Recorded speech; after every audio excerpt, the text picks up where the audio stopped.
Hi, Happy Enders. It's another week. Hopefully you guys are all staying safe. This whole coronavirus, well, I don't even know. This is like 3 weeks out, so we'll see what... well, I don't even know what's going to be happening in 3 weeks. Right now, I am still working as the massage therapist. I am actually booked because all these people have time off work, so what better way to do is to go get a massage from me, so fuck my life. Yay. This week's episode, I have Carlisle Forrester, which is really cool because I've actually wanted her on a while because I've seen her do comedy and she just seemed like a really good person. So I got her on the podcast and we talked a lot about her moving to LA and how at first her family just didn't even talk to her. They kind of just froze her out for a while because she wanted to be an actress and how she decided from actress to comedian and to doing her own content. So it was really interesting. Hope you guys enjoy. Once again, please like, click, subscribe, comment. Send me an email at joyshappyendings@gmail.com. And also, thank you, Care by Design. You guys are amazing. I appreciate everything you do for me. You guys are the best. Seriously, guys, the CBD lotion is my favorite thing in the whole wide world. And they're 10-to-1 soft gels. It keeps me from anxiety. So I hope you guys enjoy.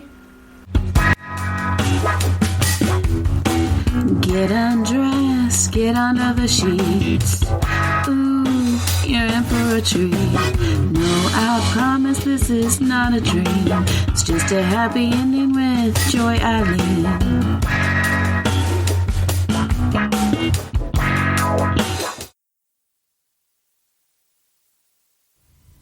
All right.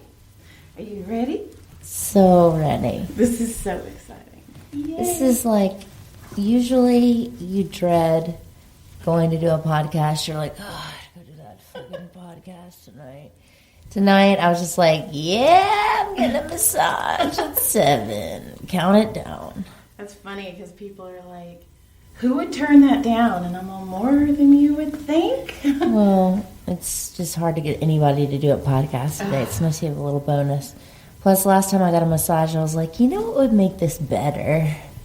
I could be interviewed during it. No, it's not ideal, but we'll see. So you do get massages? Oh, yeah. I mean, it's maintenance at this point. Like, I did service industry for so long. I feel like my body's just fucked. See, I never did service industry. Yeah, I never did retail either. I can't do it any longer. I can't do it just because of the physical side of it. Like, the last serving job I had, I felt like it was a fucking CrossFit session every single shift. I was just like, all right, Mama takes too many bong hits to run around this Chili's. You know what I'm saying? Like, right. I don't have the lung capacity for that kind of work anymore. Well, I mean, I work here in the kitchen now 1 day a week. I didn't know that. Yeah. I just run the food. That's all I do. That's why the chicken tenders are so good. Yeah. Wow. I'm that person that's like, here, I don't know what else to do. And then they're like, can I order from you? I'm like, oh, no, I'm not allowed to talk to anyone. I'm allowed to give you food and run away. Is that a rule here? Yeah, the food runner. They're like, you can run a podcast in the basement and massage the comics, but don't talk to people when you give them their chicken dinners. Well, that's what I tell them. I'm like, I can't talk to you. But the worst is I realize like how bad my white guilt is. Mm-hmm. Because when people order, we just get the table. Yeah. We don't know who at the table ordered. Right. So every time I have to go take chicken wings to the table, I will ask all the white people first. Right. Because I'm like, oh, please say yes. You're like really trying to be I'm like, PC. Did you order the chicken wings? They're like, no. I'm like, did you order the chicken? Oh. Okay, so introduce yourself. This is, okay. Hi, I'm Carla. I don't know why I said this is, like, I'm speaking in the third person.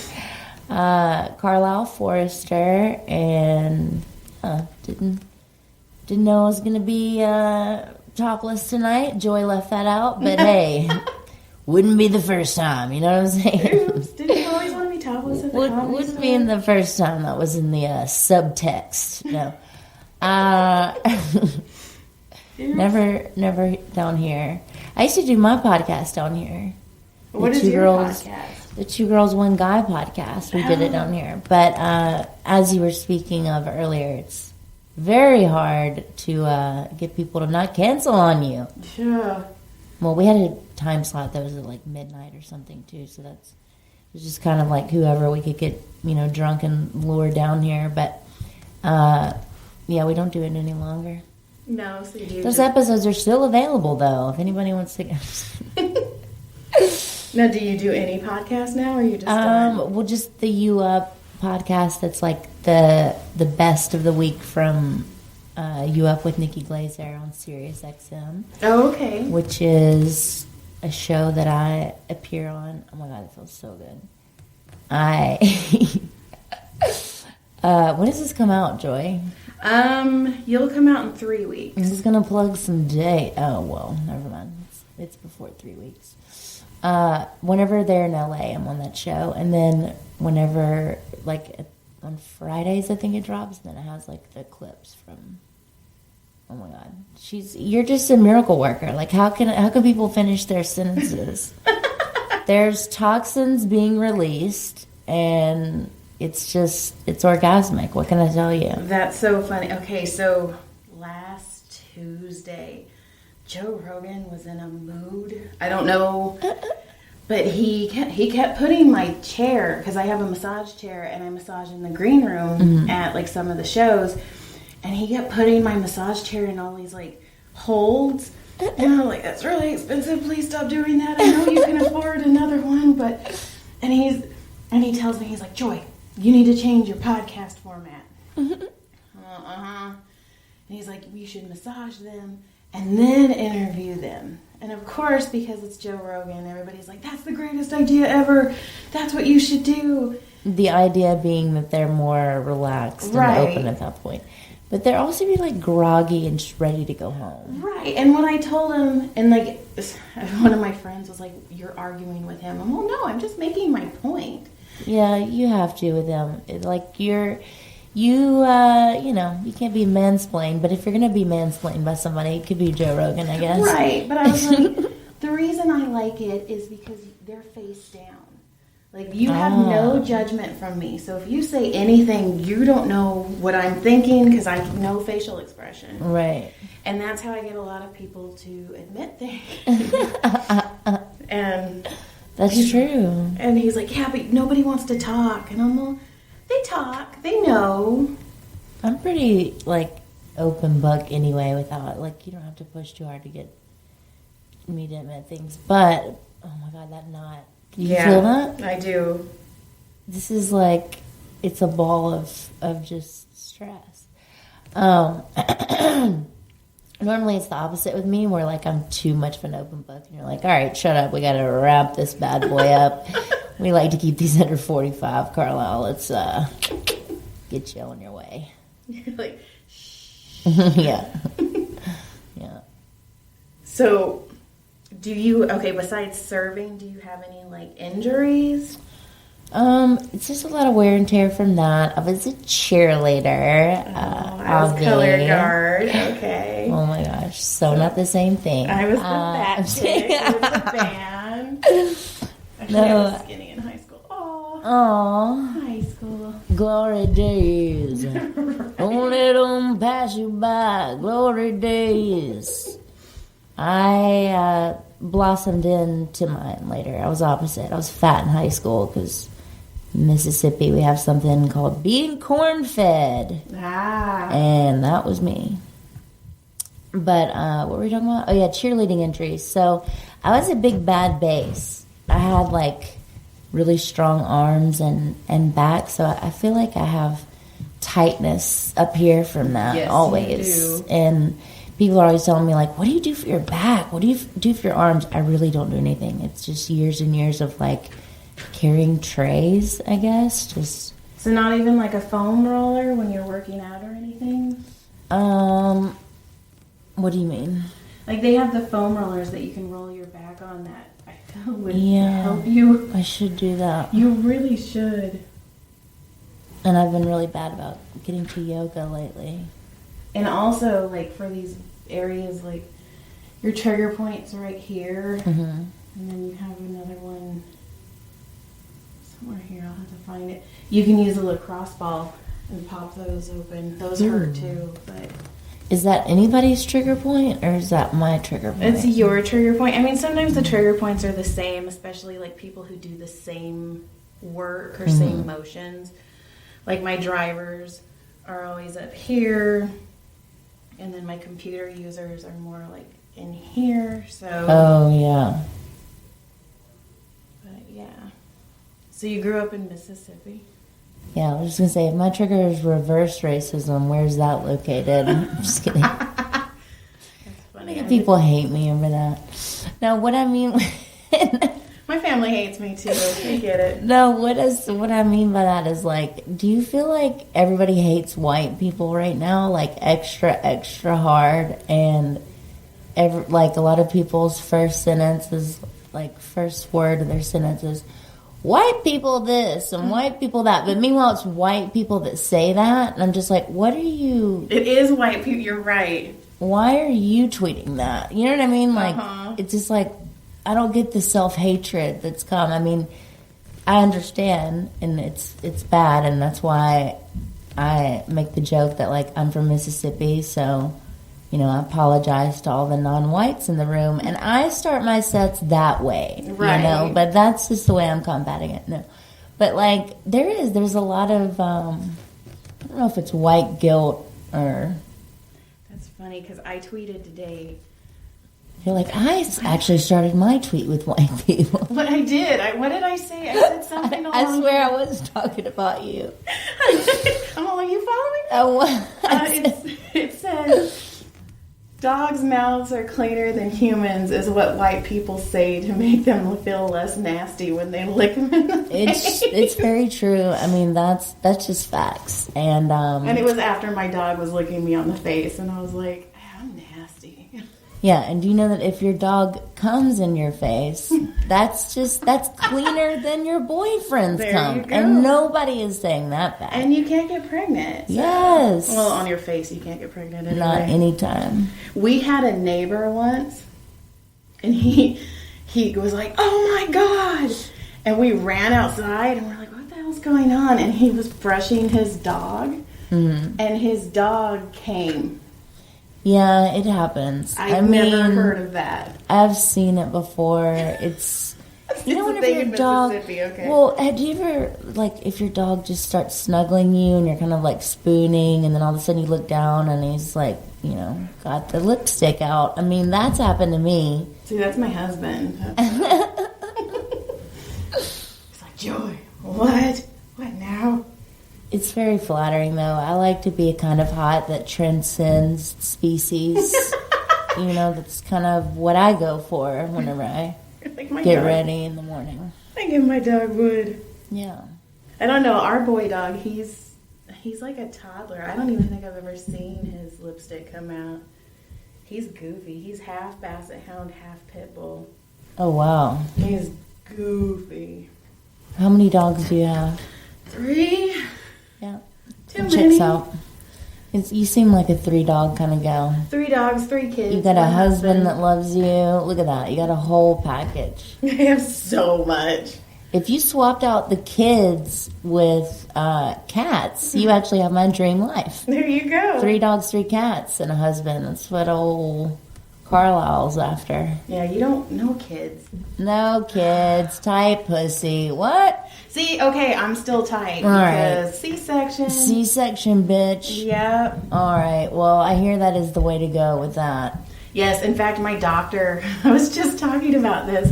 My doctor was like, oh, it's immaculate down here. You can tell you had a C-section. Mm-hmm. And I go, yeah, you could eat off of it. And John's all, you just told your doctor to eat you out. I was all, well, somebody has to do it. Wow. What do you think about sex after kids? Does it happen, or is it like a thing of the past? Well, we have sex a lot. That's cool. I feel I live in Valencia, so I live in a very pretentious asshole town. And so, like, anytime I talk about, like, giving John a blowjob, the women are like, wait, what? You give your husband a blow? I'm all... So I went home and I told John, I was like, I think I'm the only wife that blows their husband. He's like, you need to stop talking to people. Oh, like, for sure you are. I mean, most of the time that goes out the window from what I hear. But where are you telling these women this? Like, are you just When I sitting around with massage Valencia? Okay. Picturing just like out at Steinmart, like at the coffee bar. I don't know. Well, you know how it is. Like, almost every conversation that starts with a woman when I'm first massaging them is, my husband tries to, and I'm all, and then 5 minutes later, there's a dick inside you. And they're like, yes, exactly. Yep.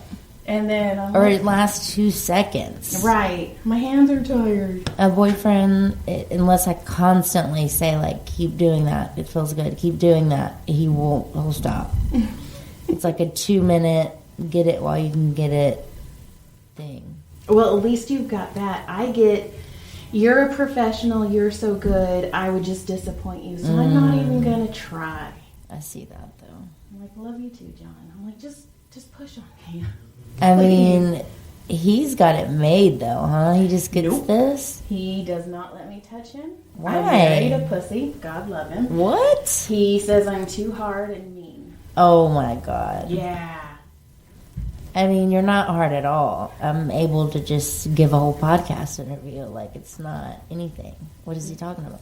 Well, I mean, I do go deeper, but I mean... You're like, I take out my aggression on him. It's going to be a little different. a little different. I haven't pulled my elbow out on you yet. But... This is for the second kid's birth. Right. 36 hours, no push present. Fuck you. For me having to deal with your crazy ex-wife. Oh, you got baby mama drama. Oh, my God. My oldest is my stepson, and... Oh. Woo. Bonus kid. Yeah. I mean, So, just that woman has to be in your life for the rest of your life. We have not seen... Okay, so she disappeared 2 weeks before his 6th grade graduation. Showed up at his high school graduation last year, and we haven't seen her since. That's interesting. Yeah, she has a bunch of other kids somewhere. My poor kid has brothers and sisters that we have no idea about.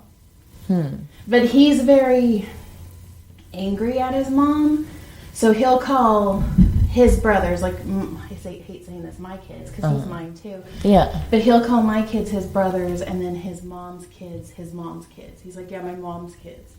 Yeah, that makes sense. But we raised them. We're like, these are your brothers. They're not your half-brothers. Like, these are yours.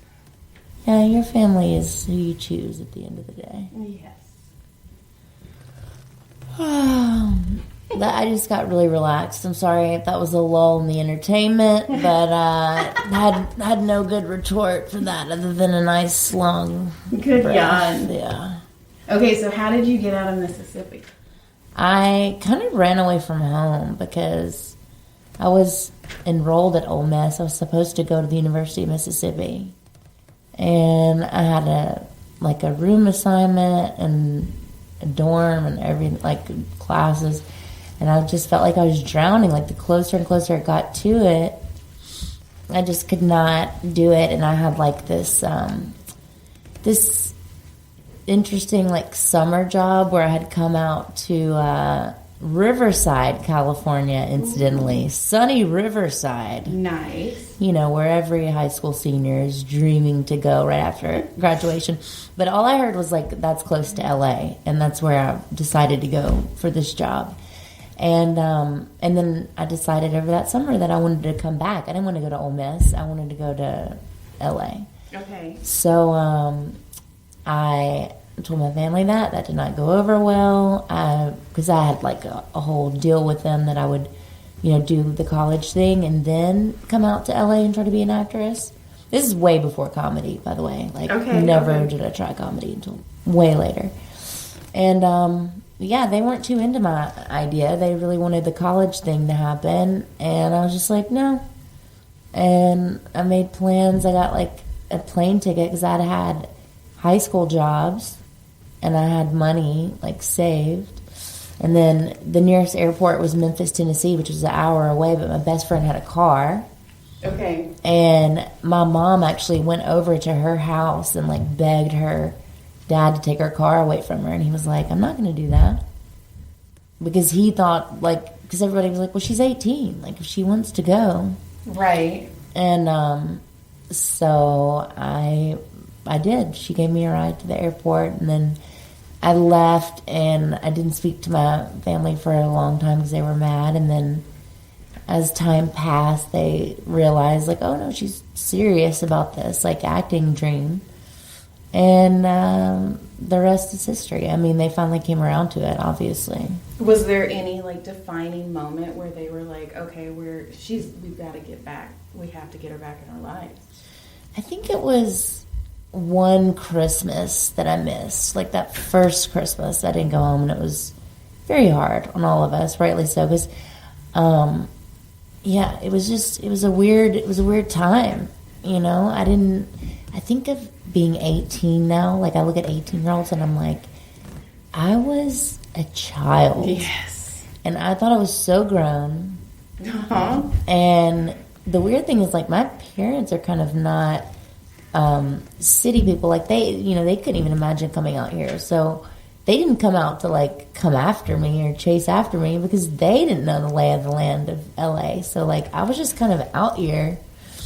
I actually had, like, my grandmother's friend of a friend who had a house in Van Nuys, and she rented a room to me. Because, like, my grandmother was still talking to me, but, like, my parents were really mad because, you know, the whole college dropout thing. Yeah, I dropped out. I dropped out and moved to Texas for a guy I met online. Oh, my God. Yeah. Online? Yeah. What is this, like MySpace days? I'm way older than MySpace. It was AOL Chat. AOL Chat. She's like, I met him up in the AIM, bitch. I did. In fact, he had that screen name. I don't know it. I don't remember. Mine was Cutie Pie something. But it was like LOL and BRB, and I was like, what the fuck does all this mean? Because I just bought a computer off of my scholarship money. For college. Love it. And he was like, come in this private chat room and I'll teach you what all the abbreviations mean. Oh. And then we started talking, and then he was like, come visit me in Texas. So I did. And you dropped out. And then, I asked my dad if he would drive me to Texas. Whoa. Yeah. Wait, where in Texas? Lubbock. Yeah, I've been there. Ew. It's like a little, like, awful cowboy awful town place. Yep. Ugh. Yeah, it was awful. He had a really good right hook.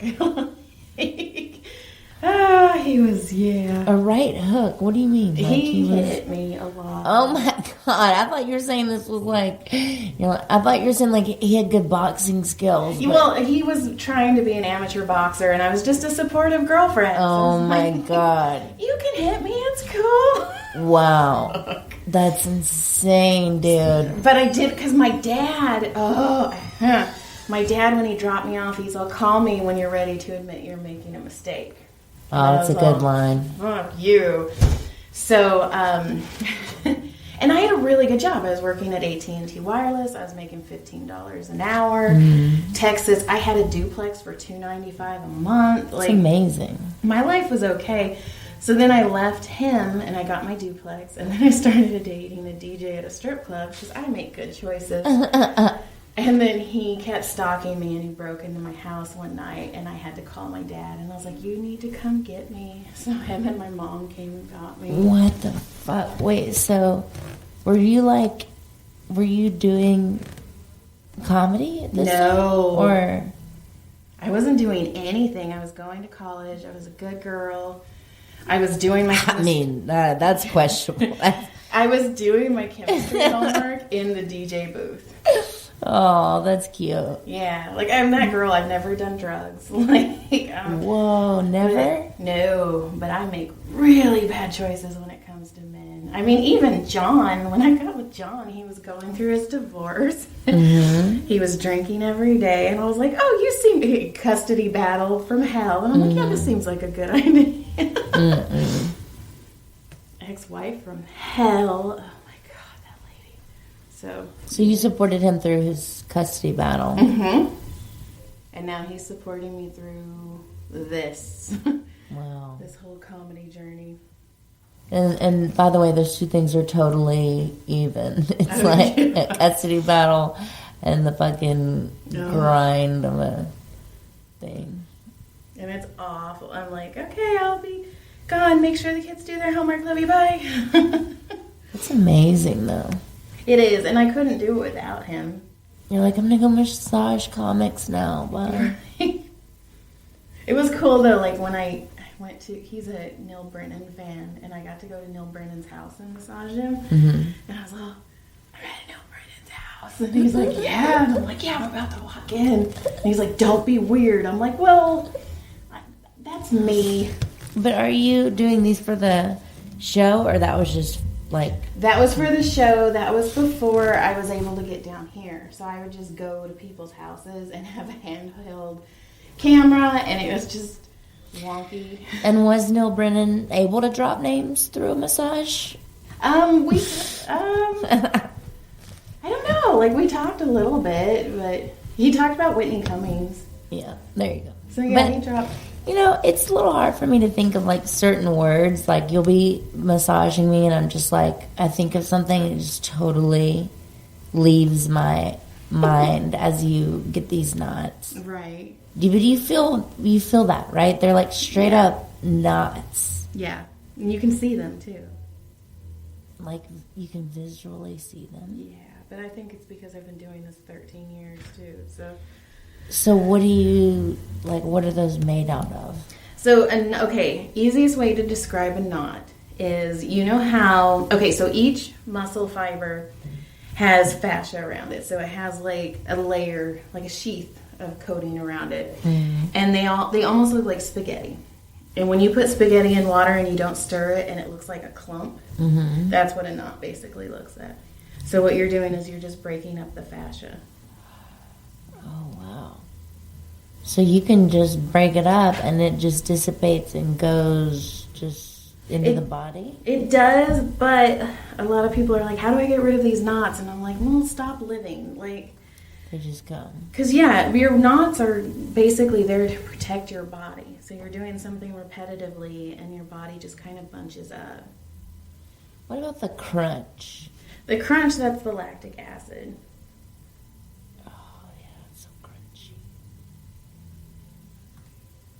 So, yeah. Oh my gosh. I'm like, where'd you go? You left me. I'm here.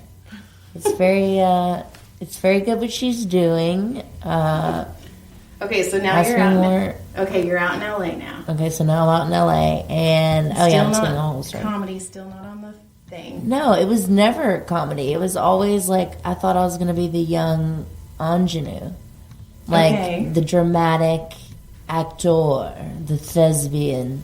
Like I would take acting classes and just like roll on the floor and be like, what animal are you going to be? Like that was like my whole 20s was just taking these acting classes, working in restaurants to pay to take all these acting classes that are out here. They're like all the Ivana Chubbucks and the Meisner technique and the Playhouse West and the prestigious, all those. But it's all bullshit, as we know. And I really thought that I had an original idea. Like, I was just like, oh yeah, I'll come out here. I'll probably be famous by the time I'm like, 21, 22. It's a wrap. Like, I was just thinking it was going to be so easy. And, I wish I could show you what I looked like back then, too. Like, it's hilarious. It was just so not L.A. It was just, like, corn-fed Mississippi girl. Like, oh, yeah, this girl's going to be in a movie tomorrow. Like, what? No. This is pre-veneers, Carlisle, okay? This is what we like to call Mississippi mouth, all right? Did you come here as Carlisle? Did you, like, that? Yeah, Carlisle is my mom's maiden name. Right. It's a family name. But, so I was very quickly disenchanted by the fact that every girl that, won Most Beautiful in her high school comes out here to be an actress, and there's about 1,500 of you every month to get off the bus. So there was that. And I was out here for a good long time just doing that, and then I actually left. I'm fast forwarding a lot, but like I had acting jobs. It's not that I didn't get any acting jobs. I've never gotten big TV credits that you'd know me from, but I've done a lot of like independent film. Okay. And kind of the pinnacle of what I did was during the writer's strike, some friends and I actually produced our own short film because there was a big writer's strike in Los Angeles and there was no work for 11 months. Mm-hmm. And during that time I was also doing bottle service. I was in the club, like, making $1,500 a night. Holy shit. Yeah. I was working at this insane nightclub called Ledoux in LA. And I was like, why don't we just take this money and make our own thing? Since we have nothing to do as actors. Like, my one friend's a writer. My one friend wants to be a director. I'm an actress. I'm like, let's do it ourselves. And this was in 2010, I think. Okay. So a long time ago now. But we got into the Cannes Independent Film Festival. Really? Yeah, and we got to go to France, and it was a big lesson for me that, like, you can't really wait to be cast and shit. Like, you just got to make your own. This was at the height of, this is like the beginning of, you know, where it is now, where it's just like doing what you're doing now, Joy, like making your own content, just making your own show, making your shit happen. And that was kind of the first realization of that. And then after that, I was like, all right, well, I've done LA. I did it. I did a movie that got into Cannes, and I'm out for a little bit because I hated where I was at financially and all these other things. And you were talking about Texas earlier. I actually went to Austin. Okay. Austin is way better than Lubbock. Yeah. I was just being pulled there because I have always thought it was a cool place. And it is a cool place to visit. But after living in Los Angeles, when I went back to Austin, I was then trying to be an actress there because there was like a little bit of a film industry booming. And I was like, I'll go here and be a big fish in a small pond. But there really wasn't enough work there. It was still just all being cast out in LA. And so I felt really trapped. And then to top it off, you make $2.11 at that time an hour as a waitress in Texas. Because if you're a tipped employee, you didn't even make, like, it was like $2.11. And so I just kind of financially bottomed out and couldn't afford to live. And then I, from that point, got a job, so random, in the oil and gas industry. Okay. I don't know if you saw any of that during your Lubbock days, but there's a lot of it in Texas, and there's a lot of money in it. It's what people from back home that I went to high school with do now. Okay. And really, like, the only way you can get into that work is by knowing somebody that does it. And you work for the oil and gas companies, and you make a stupid amount of money, and they hire young people to do it because you just travel. Like, they want people that don't have families, don't have, like, ties to anything, because you're just moving around the country, like, wherever they're drilling, basically. It's kind of like being a comic, but this is before I was doing comedy. So I get this random job where I'm now making all this money, and I'm, like, you know, living in all these places all over the country, but, like, nowhere you want to live. Like, you know, like just, yeah, like Evansville, Indiana, like Carlisle, Illinois, Zanesville, Ohio. Just places where there's, like, a lot of open land where people are drilling. And so during that point, I became, like, pretty much suicidal and alcoholic.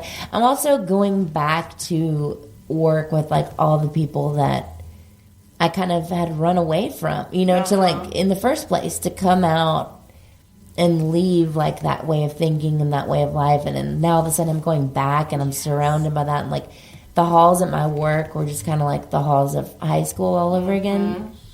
And to top it all off, it's like, you're the girl that didn't go to college, that ran off to chase your dreams, and now you're coming back to, like, take our jobs. You know, because my one friend had got me the job, but then, like, a lot of other people didn't like me because they thought I was weird or whatever for, you know, whenever you're in Mississippi and you're like, hey, I'm going to go be an actress, people are like, she thinks she's all Hollywood. Right. Whatever the fuck. Mm-hmm. And so I kind of had a negative experience doing that job and, like, really just started drinking a lot. Because, like, you're making a lot of money, but you don't have anything to do. Right. You're living in a hotel. It's a nice hotel, but it's in a bumblefuck place. So, like, I remember one time I just drove to Columbus, Ohio, because I heard it was cool. It was, like, 2 hours away. I just drove there to, like, go to a yoga class and then turn around and go back and drive to, like, Zanesville, Ohio, to where I was, like, stationed or whatever, you know? Right. So, during that time, I started listening to stand-up, and it saved my life. It legit just saved me, and listening to podcasts made me feel like I had friends, like, you know, just listening. Yes. You feel like you're just talking to the funniest people in the world and they're your friends. And then a lot of times on podcasts, people talk about how they got started, like what I'm doing right now. And people, you know, famous comics and stuff were talking about LA, and it was all stuff that I knew and I knew of from living out here the first time. But I was like, oh yeah, like I never even went to the Comedy Store. What was that place? You know, like I literally never even set foot in here. I lived here for many years. Isn't that so dumb? No, because you were on a different path. I was on a different path, and also I had no money ever, and I always worked at night. Right. So like, I would never have like thought to go to a comedy show. I don't know. It's just stupid. I really wish I would have found it sooner than I did, but yes, c'est la vie. You find things when you're supposed to find them. Oh my God, it feels so good, Joy. Yeah, you're tight over here. And so I decided to come back to LA for like kind of a part 2. Okay. That was strictly just, okay, I'm going to go back and I'm going to be a fucking comic. Fuck yeah. And that's whenever everything really started to happen. That's where the story deepens. Dun, dun, dun.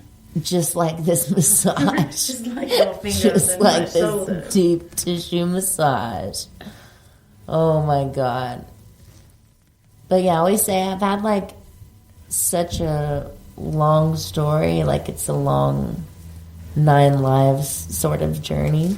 So what's next? So what's next is I come back and I want to do comedy, but I'm still very afraid of it. And because I was so worried about what people would think. You know, because everything that I would think to talk about was like sex or, you know, like a secret or just very, like, that's always been my thing. It's just, I want to be an open book.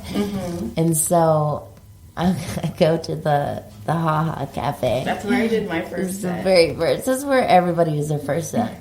But it's funny because I didn't know that, like, people don't go to just watch open mics. And so at first I just wanted to go just watch and just check it out.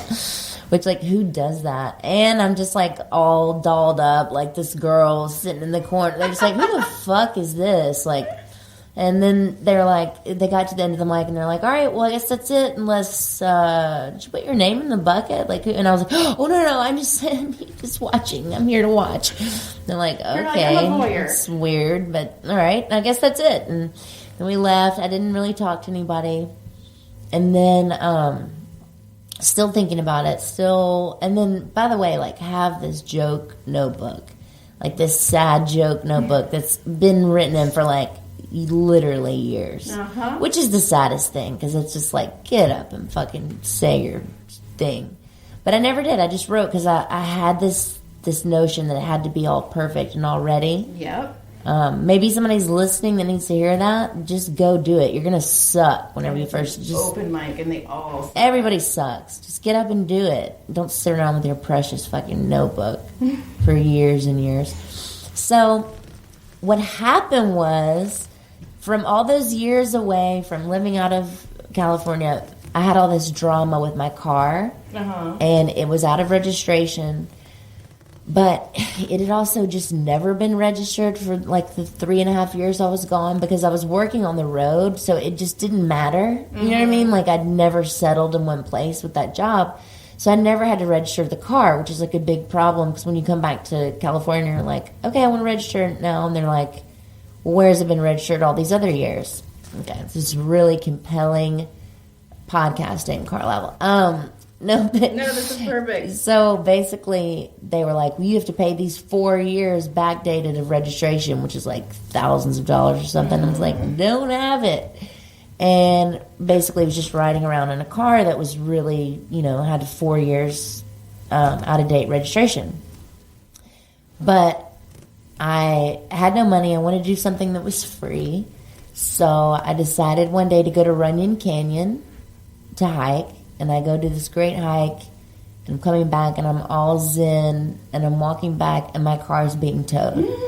It's literally like on the thing, chains are going, the guy's got the clipboard out, and I'm crying. I'm like, please, sir, you don't understand. Like, this is my last asset.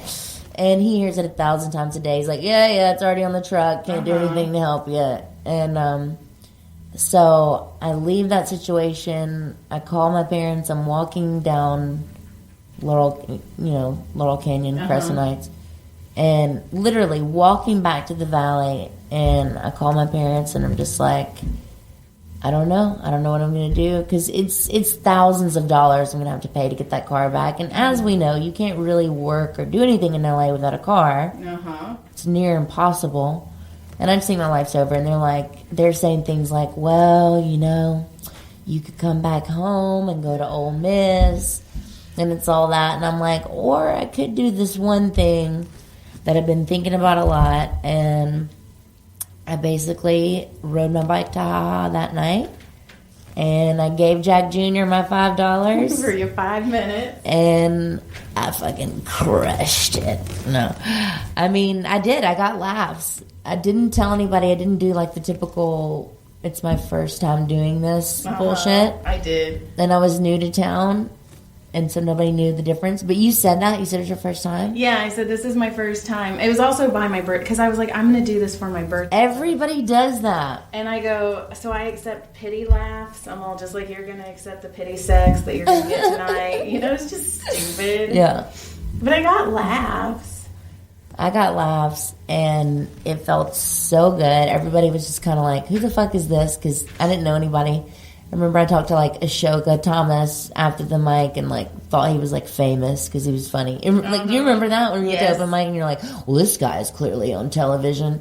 The first guy who got up, I didn't realize he was just an open micer because he was so good. Yeah. So they called me next, and I go, of course I'll be the first one to be called, because I seriously thought he was just like an opener. Yeah. I had no idea. But so I left that open mic, and I was riding my bike home, and I was just crying, like tears of joy just streaming down my face, because I was like... Which is the only tears I could ever cry. Yeah. Mm-hmm. I was just like, this is it. I'm not going to have to move home, and I don't even need a fucking car, because I can just ride my bike here. Right. And I started riding my bike to the Ha every day, and then I shortly became the open mic host, which really elevated skills and whatnot, because you have to go up all the time. You can't do the same material because everybody's just heard your dog and pony show over and over. And I'm really grateful for that place, because it was what gave me my start. Nice. Not that they would ever give me a spot now, but hey, it's all right. Where's the camera? Okay. It's right there.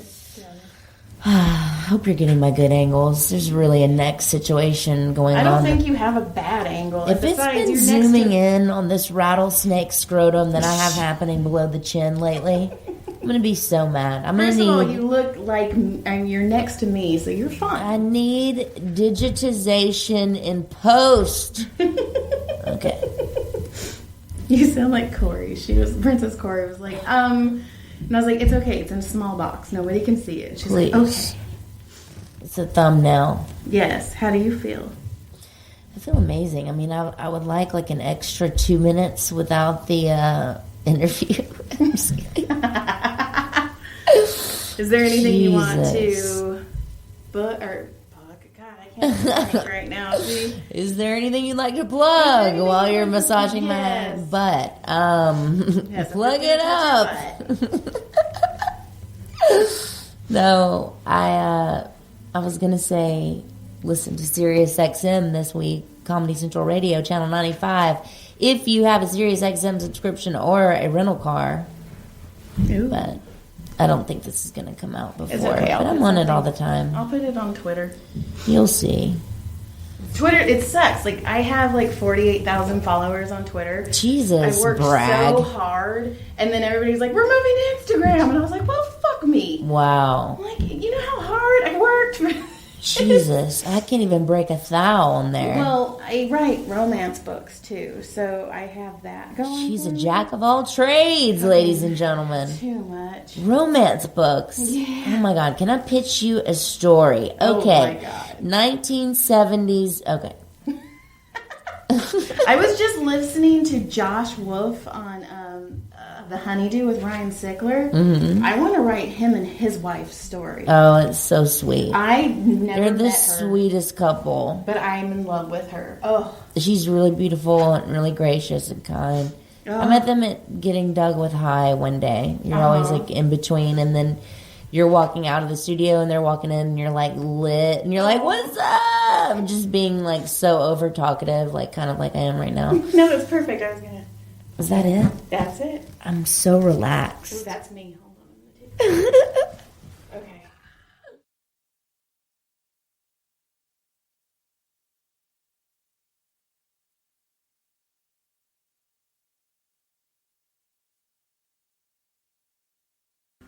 All right, that was my episode with Carlisle Forrester. I hope you guys enjoyed. Please like, click, subscribe, comment, send an email to joyshappyendings@gmail.com. Also, once again, thank you, Care by Design, and be safe.